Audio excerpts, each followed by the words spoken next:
Muy buenos días, amada familia Antioquía. Bienvenidos al devocional de hoy. Hoy es el día miércoles 7 de junio. Vamos a ver la palabra de Dios en Lamentaciones capítulo 2, versículos 1 al 10, con el título El pecado humano y la ira santa, justa y terrible de Dios. Hoy en día muy pocos cristianos comparten el Evangelio. Qué triste. Y de todos esos cristianos que sí comparten las buenas nuevas de Jesucristo, algunos de ellos utilizan las 4 leyes espirituales. Ahora, no estoy aquí para criticar ese método de evangelización, pero quiero que escuchen, hermanos, las primeras palabras que dice una persona cuando usa las 4 leyes espirituales para evangelizar. Dios te ama y tiene un plan maravilloso para tu vida. Todos quieren ser amados por Dios, todos quieren ser bendecidos por Dios, todos quieren prosperar. Pero hermanos, para que las buenas nuevas del Evangelio sean verdaderamente buenas noticias para nosotros, también tenemos que hablar de las malas noticias. De que Dios es un Dios santo y justo y que nosotros somos pecadores, merecedores del castigo de la muerte física, la muerte espiritual y la separación eterna de Dios. Las buenas nuevas no serán buenas nuevas hasta que entendamos las malas noticias. Y veremos en el pasaje de hoy, hermanos, la justicia y la santidad de Dios. Dios, además de ser un Padre amoroso, un Dios compasivo y misericordioso, también es un juez justo. Y en el pasaje de hoy lo veremos como un guerrero valiente, con una ira implacable. Tenemos que entender que Dios es ambas cosas. Tenemos que ver ambas caras de la moneda para poder verdaderamente apreciar las buenas nuevas del Evangelio y entender por qué vino Jesús a esta tierra. Así que vamos a ver la palabra empezando en el versículo 1 del capítulo 2 y veremos que Dios está airado, está enojado con su pueblo de Israel y tiene todo el derecho de castigar a su pueblo severamente.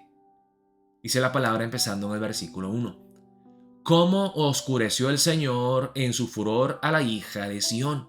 Derribó del cielo a la tierra la hermosura de Israel, y no se acordó del estrado de sus pies en el día de su furor. ¿Cómo oscureció el Señor? Dios lo hizo. No Satanás y los enemigos, sino Dios castigó a su pueblo, oscureció a la hija de Sión en su furor. Son palabras que normalmente no queremos asociar con Dios. Furor, ira, enojo. Derribó del cielo a la tierra la hermosura de Israel. Y aquí nos quiere decir que ¿dónde estaba Israel? Desde arriba hasta abajo. Qué terrible ha sido la caída de Israel. ¿De dónde has caído, oh pueblo de Dios? Y dice, no se acordó del estrado de sus pies en el día de su furor. Aquí el estrado de sus pies habla del templo y del arca del pacto. Y ese lugar especial donde Dios tenía comunión con su pueblo, dice Dios, no se acordó del templo y de su arca. Eso va en contra del carácter de Dios, ¿no? Porque vemos en todo el Antiguo Testamento que Dios se acordó de su pacto que Dios hizo con Abraham. Dios se acordó de su pacto que hizo con el rey David. Dios no es un Dios olvidadizo. Él se acuerda de sus pactos, de sus promesas y Él cumple perfectamente. Pero aquí vemos porque el pueblo de Dios le ha fallado, le ha sido tan infiel, Dios decide no acordarse del estrado de sus pies en el día de su furor. El pueblo rebelde de Dios se queda en el olvido. Dios no solamente los olvida y los ignora, sino Dios mismo activamente los destruye. Destruyó el Señor y no perdonó. Dios no es un Dios creador, edificador. ¿No dice la palabra de Dios que es Satanás el que viene a hurtar, a matar y a destruir? ¿Cómo puede Dios destruir? Y Dios no es un Dios de perdón, de gracia y misericordia. Pero aquí dice, destruyó el Señor y no perdonó. Destruyó en su furor todas las tiendas de Jacob. No hablamos de Dios, de Jehová Dios, pensamos en su misericordia, en su gesed. Pero aquí vemos otra palabra completamente, furor.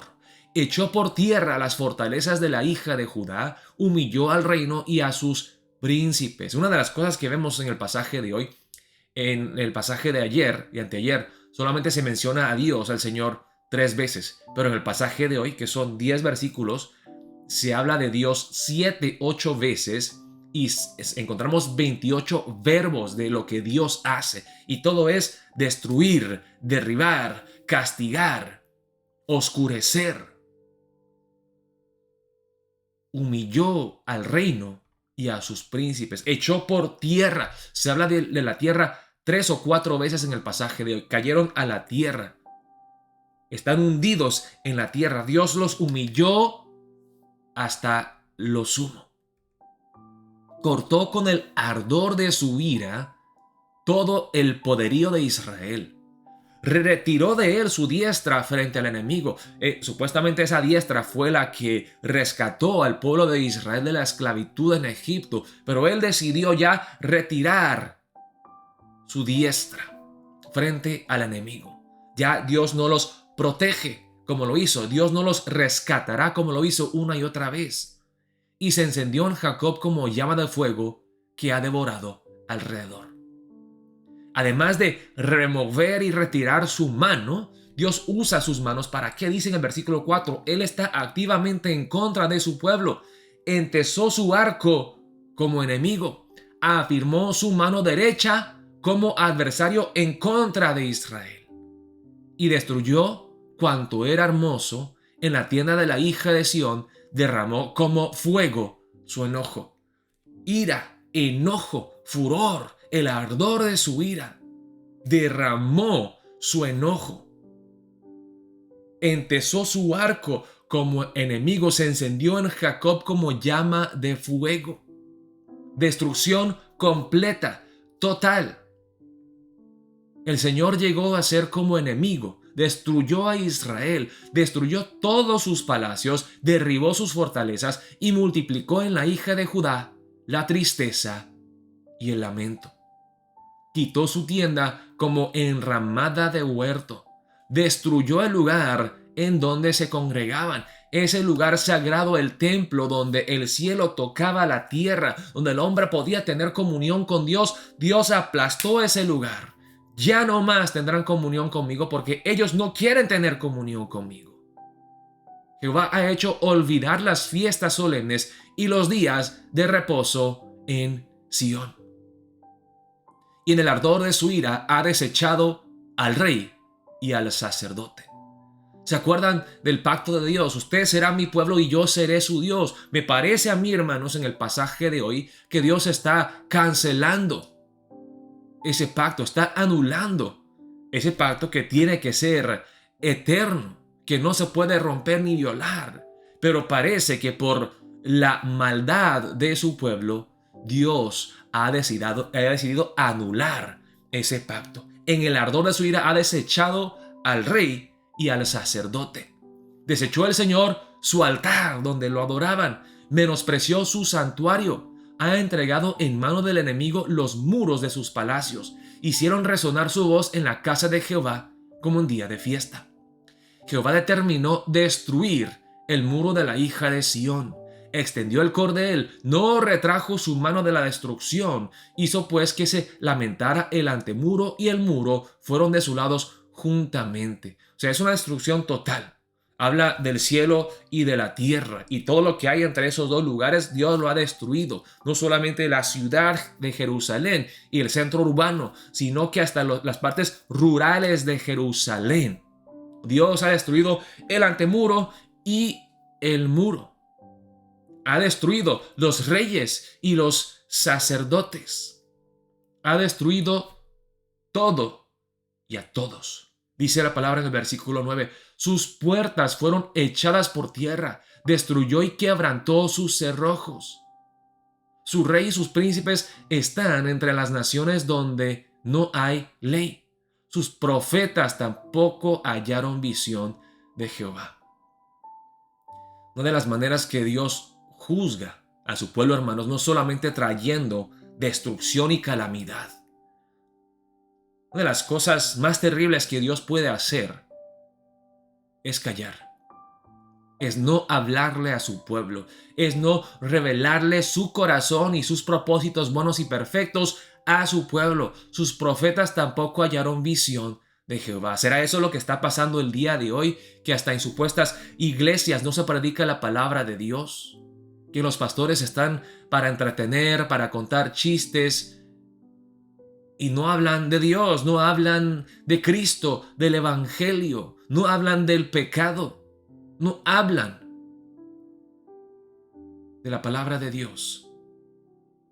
Se sentaron en tierra, humillación total. Y han llegado hasta lo más bajo. Bueno, creo que Dios les muestra gracia porque no han llegado hasta lo más bajo. Si llegaran hasta lo más bajo, pues estarían en el Seol, estarían en el infierno. Pero en la tierra, lo más bajo que se puede en la tierra, callaron los ancianos de la hija de Sión. Echaron polvo sobre sus cabezas, se ciñeron de cilicio, las vírgenes de Jerusalén bajaron sus cabezas a tierra. Las mujeres, los hombres, los ancianos, los niños, los que viven en la ciudad, los que están fuera de la ciudad, todos han sido destruidos. ¿Porque Dios es malo? ¿Porque Dios es injusto? No, hermanos. Porque Dios es bueno y santo y porque el ser humano es malo. Algunas personas piensan, hermanos, que el Dios del Antiguo Testamento es un Dios más severo, más estricto. Un Dios no tan civilizado, es como un cavernícola, bruto, violento. Y que ese Dios cambia en el Nuevo Testamento. No, hermanos, no es cierto. Dios siempre ha sido un Dios justo y santo, terrible y temible. Lo que pasa es que en el Nuevo Testamento alguien absorbió toda esta ira justa, santa y terrible de Dios, dirigido hacia el pecado humano. Jesús, nuestro Rey y Salvador, 100% humano y 100% divino, absorbió la ira de Dios en la cruz del Calvario. Es por eso, hermanos, que cuando compartimos las buenas nuevas del Evangelio, tenemos que ser valientes. Sí, vamos a ofender a las personas con el mensaje del Evangelio. Por su naturaleza, el mensaje del Evangelio que dice que Dios es bueno, nosotros somos malos, que nosotros somos orgullosos y rebeldes, que nosotros merecemos no bendición y prosperidad, sino maldición y destrucción total. Si no predicamos todo el consejo de Dios, el Evangelio ya no será poder de Dios para salvación. No será algo que necesitamos nosotros desesperadamente, entendiendo nuestra condición terrible, sino que será algo extra, un lujo. Oh, pues si Dios me quiere bendecir con larga vida y mejor salud, y me quiere bendecir materialmente, pues ok, pues a ver cómo me va. Ahí voy a aceptar a Jesús. Hermanos, no es así. Oremos para empezar el día de hoy. Oh Dios, ayúdame a mí primero, a entender este evangelio. Que yo merezco esta destrucción total que sufrió el pueblo de Israel bajo el cautiverio babilónico por mi pecado. Pero como veremos en Lamentaciones capítulo 3, la misericordia de Dios nueva cada mañana, porque Jesucristo, nuestro Rey y Salvador, absorbió esa ira por nosotros en la cruz del Calvario. Dios, haznos valientes para poder predicar todo el Evangelio, para poder confrontar a las personas en amor acerca de nuestro pecado y así presentemos el Evangelio, un Salvador que todos necesitamos. Oremos de esa manera para empezar el día de hoy. Dios los bendiga, amada familia Antioquía.